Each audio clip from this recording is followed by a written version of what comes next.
Hello, I'm Dr. Brian Gibson, and today I want to talk to you about shoe evaluation for peripheral neuropathy. So one of the things that we do for diabetics, and that's because of Medicare and the fact that they will pay a lot of times for diabetic shoes, is we put them in a specialized shoe.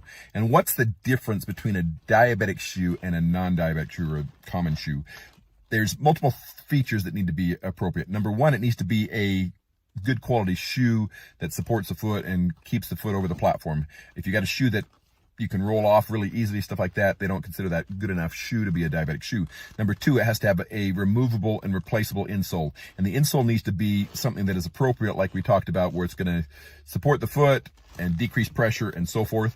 Number three, it needs to have a larger toe box. It needs to come in multiple widths and a deeper toe box, which allows you to have areas that doesn't put any additional pressures on the foot when you're using it.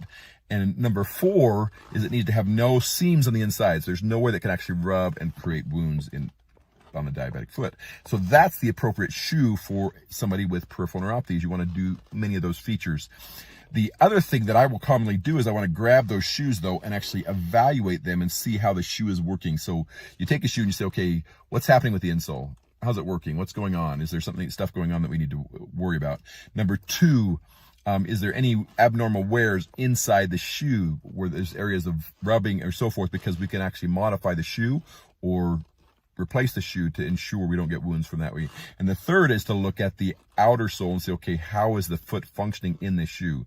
Do we need to put an orthotic or specialized insert in the shoe to change the way you walk so you're not doing abnormal rubbing or abnormal walking on that shoe that will decrease your balance and cause more issues? So a shoe should be evaluated. If you have peripheral neuropathy, you should bring a shoe that you use regularly and actually have it be evaluated by your doctor. Say, okay, what's going on with my shoes and what do I need to do to fix it? This is Dr. Brent Gibson, and this is your neuropathy nugget, day 267, the evaluation of shoes in individuals with peripheral